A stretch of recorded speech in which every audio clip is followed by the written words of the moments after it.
Salam uşaqlar, hər vaxtınız xeyir, xoş gördük sizləri. Bu günlərdə sizlərlə bizim öz saytımızdan sizlər üçün bir neçə suala baxacağıq.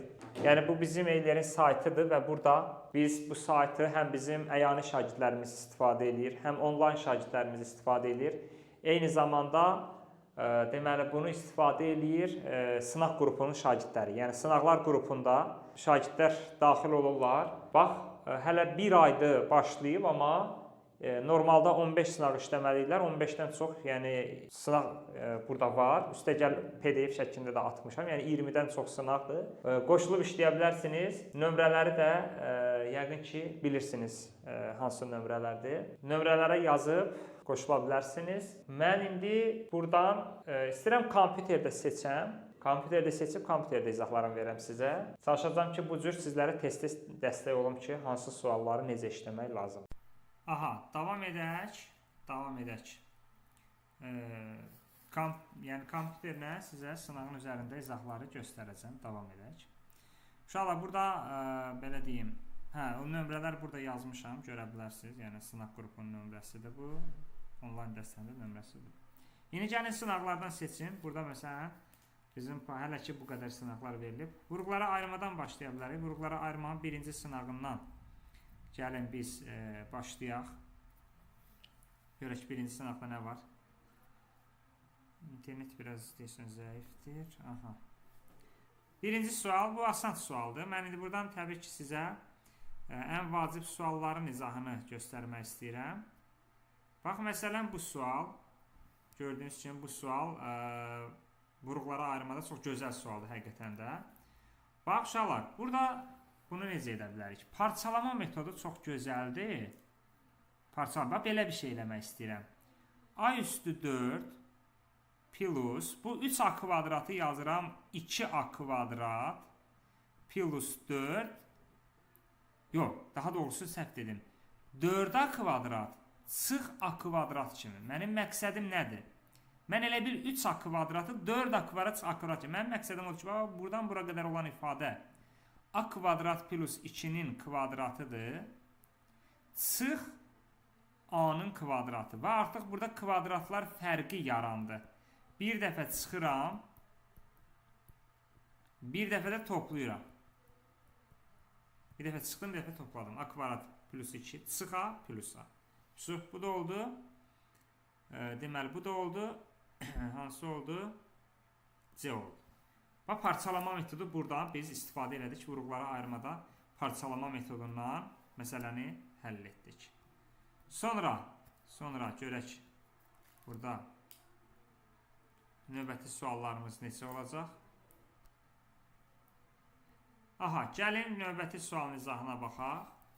Bu sualda çox gözəl sualdır.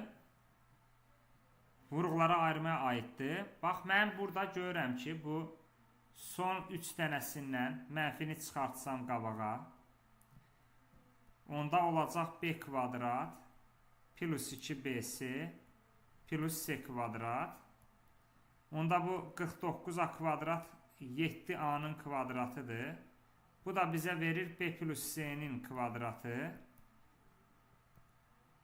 Bu da kvadratlar fərqi. Bir dəfə 7a-dan çıxıram bunu. Çıx b, çıx c. Bir dəfə də 7a-nın üstünə gəlirəm b plus c. Gördünüz, sadəcə bu son üçündən mənfini qabağa çıxartdım. Son üçündən. Vəssalam. 49a kvadrat 7a-nın kvadratıdır. Son üçündən də mənfini çıxardanda oldu bu ifadə b plus c-nin kvadratı, kvadratlar fərqi. 7a çıx b, çıx c və 7a plus b plus c. B variantı. Məsələ bitmişdir. Bax, gördüyünüz kimi vurğulara ayırma bu cür qaydalarla edə bilərik. Sonra burada köməkçi müxtəsərdir uşaqlar. Köməkçi müxtəsərdir. Fikir ver. Bu 1 bölü 4x kvadrat 1 bölü 2x-in kvadratıdır. 16x kvadrat da 4x-in kvadratıdır. İndi bizim a kvadrat plus b kvadratın düsturları var idi. Biri belə idi ki, a plus b-nin kvadratı çıx 2ab. Bir də var idi, a kvadrat plus b kvadrat bərabərdir a minus b-nin kvadratı çıx plus 2ab. İndi mən burada bizdən misalda istənilir ki 1 bölü 2 çıx 4x-in istənilir. Onda mən burada bunun minusunun kvadratı minusu plus bunların hasilinin 2 misli. 2 vurulsun 1 bölü 2x vur 4x. Yəni köməkçi müxtəsərin bu minusla bağlı olan açılışını yazdım. Onda buradan da 1 bölü 2x çıx 4x-in kvadratı bərabər.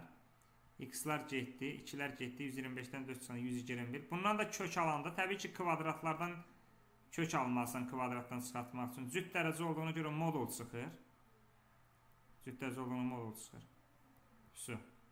Onda oldu 11. Bunun cavabı oldu 11. Bax, köməkçi müxtəsər ifadə bizim köməyimizə çatdı. Yəni köməkçi müxtəsərlə biz bunu həll etdik. İndi istəyirəm keçək digər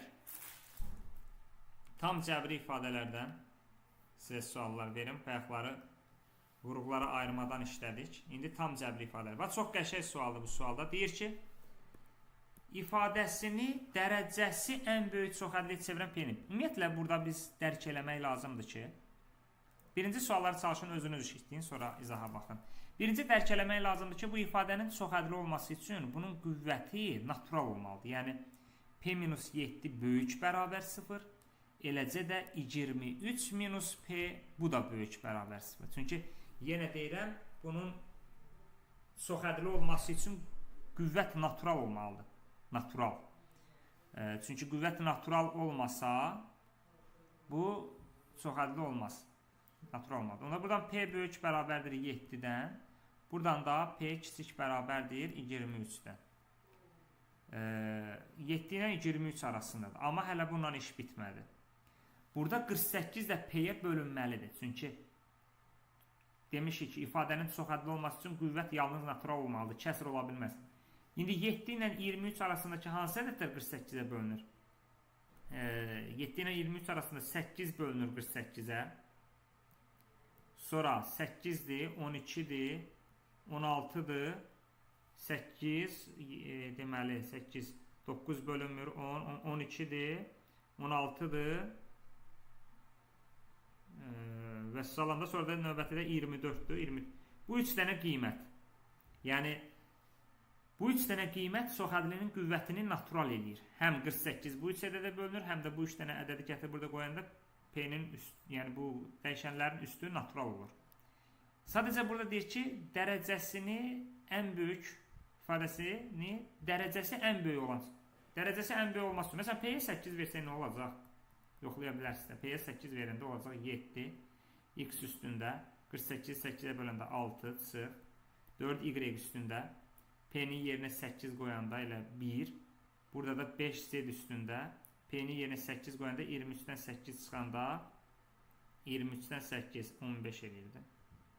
Məsələn, p-yə 12 verəndə nə olur? P-yə 12 verəndə 7x üstündə 4 çıxılsın. 4y üstündə 12-dən 7 çıxanda 5. Burada da 5z üstündə 23-dən çıxanda 12 11. Və nəhayət p-yə 16 verəndə burada olacaq 7x üstündə 48-i 16-ya böləndə 3 çıxılsın.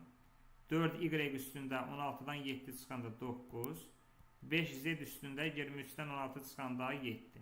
Təbii ki, burada p-nin 8 qiymətində bunun dərəcəsi ən çox olan bu oldu, 15 oldu. Bu cür tapa bilərik.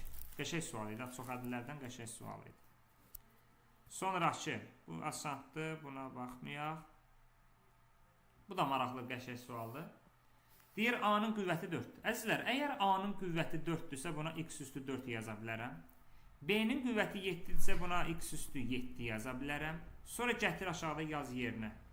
4, A üstü 5. A x üstü 4-dür, üstündə də 5.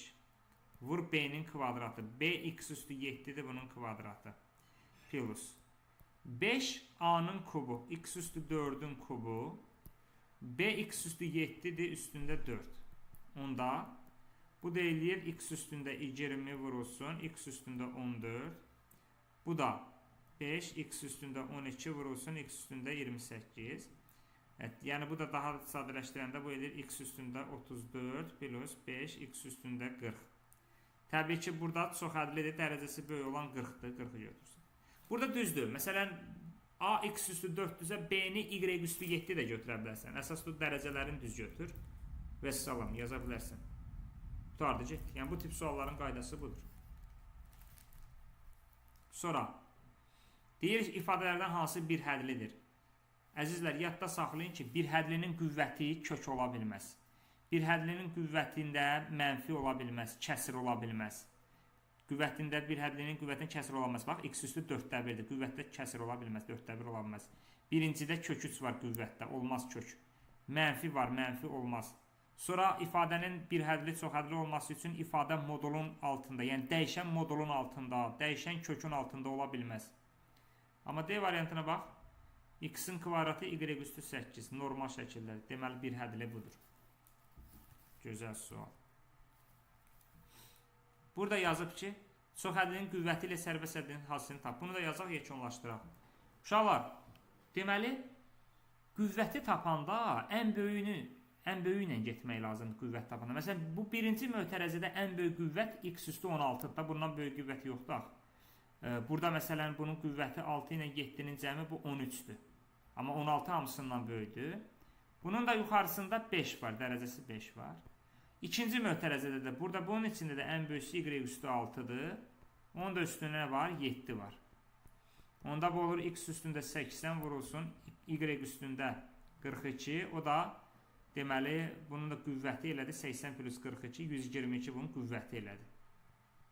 Yəni, qüvvət tapanda ən böyüklərlə işləyirsən. Sərbəst hədd tapanda isə, uşaqlar, sərbəst hədd tapanda dəyişənlərin yerinə 0 yaz. Yəni, burada sərbəst hədd mənfi 1-dir. Üstündə də 5 var. Bu yanda isə sərbəst hədd 1-dir, 1-in üstü 7. Onda mənfi 1-in üstü 5, mənfi 1 deməkdir. 1-in üstü 7, 1. Bu da mənfi 1. Bizə də bunların hasilini tabi 122 ilə mənfi 1-in hasili mənfi 122 edir. Yəni, sərbəst hədlə bu necə tapıldı? Belə əziz şagirdlər, gördüyünüz kimi biz burada saytımızda sınaqlardan işlətdiyim sizə qəşəng suallar təkrarladıq. Kanala abunə olub rəy yazmağı unutmayın. Və bir də sınaqlar qrupuna, dərs qruplarına qoşula bilərsiniz. Sağ olun, salamat.